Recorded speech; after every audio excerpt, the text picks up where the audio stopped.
Hey bro, welcome back to another video. Today we're going to be talking about how I record guitar covers on YouTube from start to finish. I'm going to be going through everything from the gear I use to how I edit videos, and we will start from scratch and we will end up with a final product.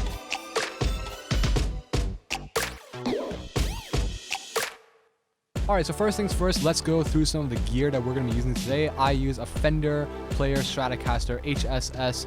I bought it about 8 months ago. It is a beautiful guitar, plays beautifully, and I really love the tone that it brings out. That's going to be going into a Boss Katana 50 Mark II amplifier, which we're miking up today with a Shure SM57, which is going into one of my newest pieces of gear, the Focusrite Scarlett. It's an audio interface that I can connect mics to, and I'm mixing all of this with a Sony WHC H710N.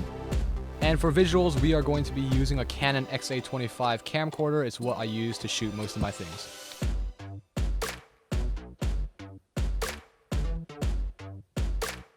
So before we do anything, let's talk really quick about how I produce this and how I managed to get the solo in here. Basically, this part right here is the original song. It's got the vocals in it and everything in it. This right here is the instrumental, so I had to download two. So we put them all together, right? And then this vocals fades out at the same time as the drop happens in the instrumental.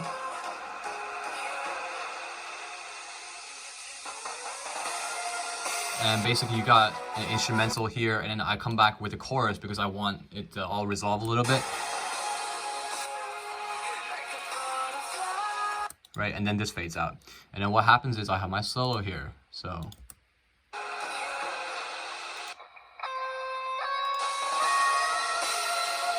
Right, and that's basically how I produce this. Because I'm mic'd up the amp, I actually don't have to put a whole bunch of effects. Usually the output from USB recording, for some reason, really low, and I'm gonna have to put some like temper in there, which is a plugin that I use for distortion, but I really don't have to. Check this out.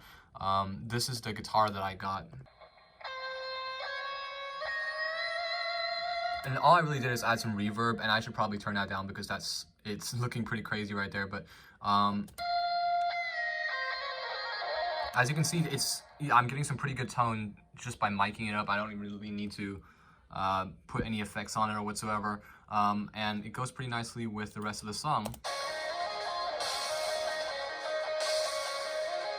Yeah, so that's basically how I mixed it. There's not a lot of mixing. Usually there's a lot of mixing going on and a lot of processing, but I think I like miking this up for this particular one, so I really don't have to put any effects. So let's move on to post-production. Okay, so now I have a problem, and that is Premiere, which is the software I like to use, is not able to read the codec that the camcorder sends out, so I have to put it through DaVinci first. So what I do is I put a new timeline. I'm just gonna name this cut and whatever song I'm doing today, and then I never use project settings because that gives you 24 frames per second. I want 29.97 frames per second, and that should be good. And then I just sync it up by matching waveforms. So then let's put it in. Where's the mix? This is the final mix that I printed. So if we look at the point where I pressed record, I pressed record right there. So what I'm going to do is put this somewhere around there. As you can see, I synced it up, right? Let's just make sure I got that perfect. And what I do is I just put it into full screen just to watch my fingers.